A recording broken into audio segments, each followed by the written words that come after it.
Welcome to Lost in the Supermarket. John Carroll is Acosta Group President, Digital Commerce and Advanced Analytics. John has more than 30 years of experience in CPG, food and beverage, and has held senior leadership positions in brand sales, commercial, e-commerce, and operations. I could think of nobody better to really put the axe to be able to find out what's going on in the food world. Before joining Acosta in 2020, he was with the Coca-Cola Company for nearly 25 years. Before that, Procter & Gamble. John is here with us today to discuss some of the big topics for brands and for retailers. John, welcome to Lost in the Supermarket. Thanks, Phil. It's a pleasure to be here today. So when we take a look at what's going on, 2023 is certainly going to be an interesting year. We're coming out of, hopefully, the pandemic. We've had major supply chain issues. We have major price increases going on. And so I guess my question is, will 2023 be a year of choice, chaos, opportunity? What's in your crystal ball? I think a little bit of everything you just mentioned, Phil. I like to say that the last 5 years in retail have been the most progressive and disruptive in the last 50 years. And it's all driven by really three things. Number one, the changes in technology, without a doubt. Consumers' needs for convenience and a focus on convenience. And then also the pandemic. It really brought retail, which I always said was a little bit behind from a technology perspective. I think it really forced the industry to make the massive changes that were necessary to keep up with the consumer. So I do think there's going to be a little bit of everything. I think the economy is still uncertain. Inflation is a bit uncertain.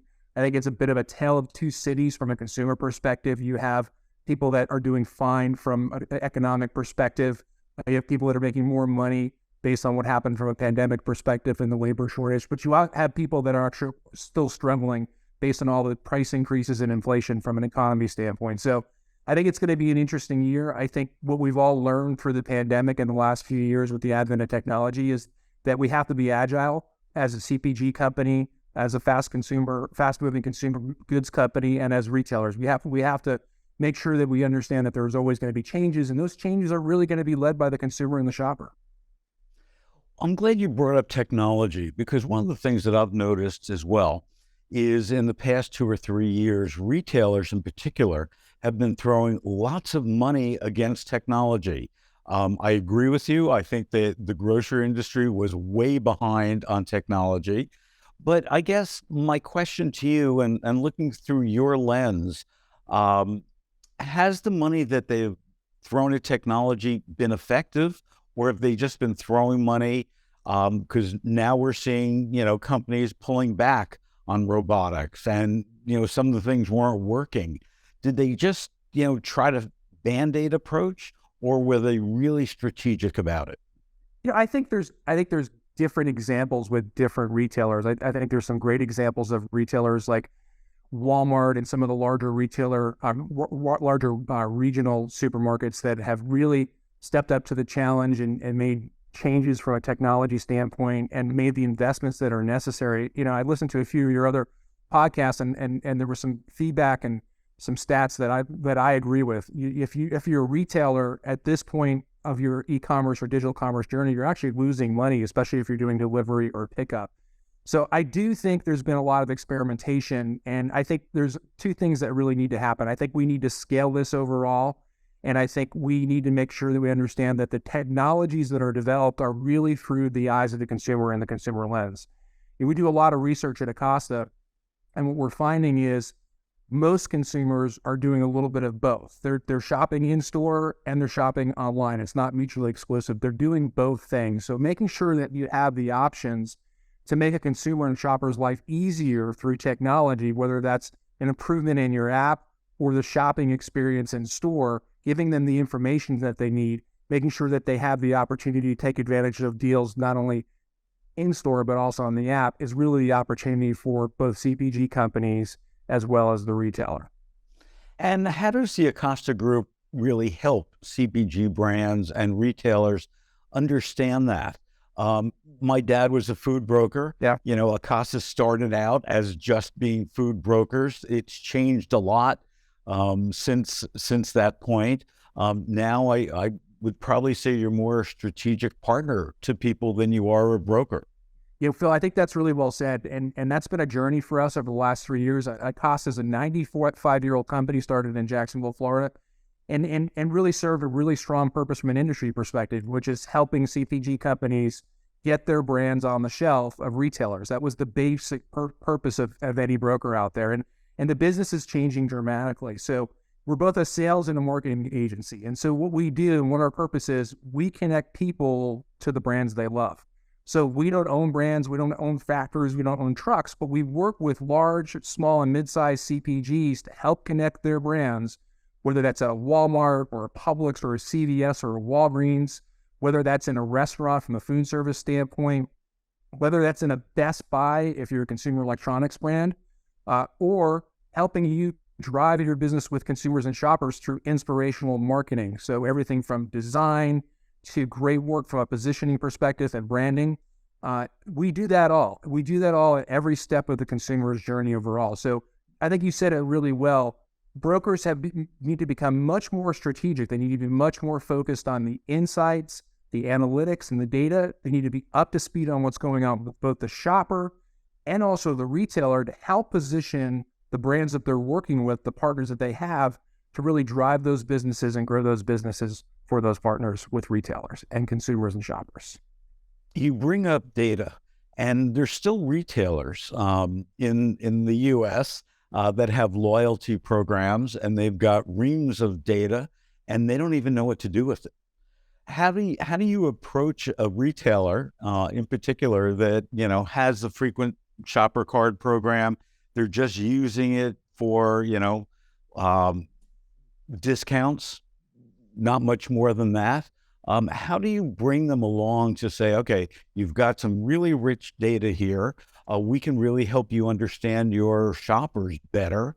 And as a result of that, we can increase basket size. We could, increase private label sales, whatever those things are. How do you hold their hand through this?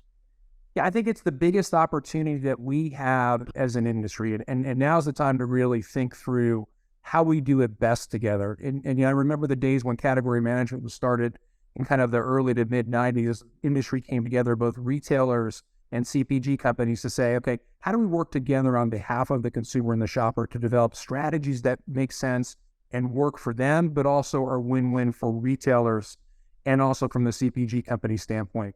So the good news is we do have the technology and the means to actually reach consumers and shoppers better than we've ever had before. And I remember starting with Procter & Gamble and working my way through Coca-Cola, the old days of sitting across from a buyer and saying, here's the price I'm going to give me an end cap, let's put a sign up, let's stack it high and sell it low. That's evolving and changing very quickly. And the good news is, and you said it earlier, retailers have great data on what's going on and who their consumers and their shoppers are, loyalty card data.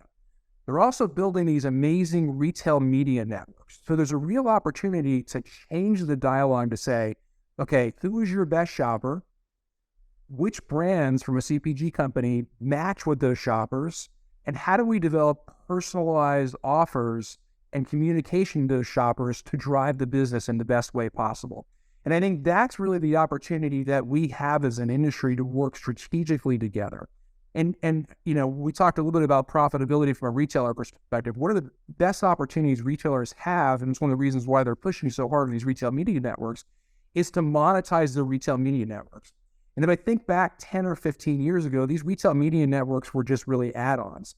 But now what we've seen with Amazon and so the success of Amazon and Walmart and Target, these retail media networks are absolute must-haves in your arsenal from a trade spend and a marketing spend standpoint to reach the shopper and the consumer, and do that in a very personalized way versus just doing the digital deals, reaching the consumer with the right message about the brand that makes sense for the retailer and the CPG company. To me, that's one of the biggest opportunities we have as an industry. Besides technology, what do you think the pandemic did to retail and CPG as a major wake-up call that they hadn't been thinking about? I think what's interesting is we're getting back to some of the things that make this industry so powerful and so great. It's one of the reasons why I joined this industry 35 years ago, and why I love it so much. It's a people business. It's part of popular culture. You're introducing a brand, you see it at store level, it's got a lot of scale. You see it on an ad, you see a retailer promoting it. It's really about not just the technology and the insights, which really are important, they're an important ingredient. It's also about the really close relationships that CPG companies and retailers need to have to drive that business. It's the experience and the relationship that you have with that buyer or that senior executive. So I think what's happened is there is a real focus on technology and what's next, but there's also kind of a regrounding, since we weren't able to see each other for a long time, of getting together and having those interpersonal discussions about the business, not just from a Zoom perspective, but getting together in a show, getting together in a store, walking an aisle together, having those relationships and deciding on what the best thing to do from an action perspective to satisfy the consumer and the shopper. To me, that's one of the biggest refocuses on the industry that I'm so excited about. So it's the great relationships that we have combined with the awesome new technology that I think is the secret for our success in the future. What's the biggest challenge for CPG brands and retailers? Are they the same challenge, or do they both have different challenges? Yeah, I think there are different challenges on each side. I think the supply chain issues really showed us that. I mean, we spent, a decade and a half figuring out how to get our back room smaller and how to get our supply chain just in time. And that shocked us during the pandemic. So I think what we're focused on now at Acosta with our clients, and what we're hearing a lot from a retailer perspective, is inflation is driving price up. How do we become more efficient from a unit perspective? How do we get more throughput overall? And again, I think the secret and the focus on that is really understanding what the consumer and the shopper needs. So how do you differentiate yourself as a brand? How do you provide the right service or the right features from a branding perspective to satisfy the consumer? And then from a retailer perspective, how do you offer that right experience to the shopper and consumer?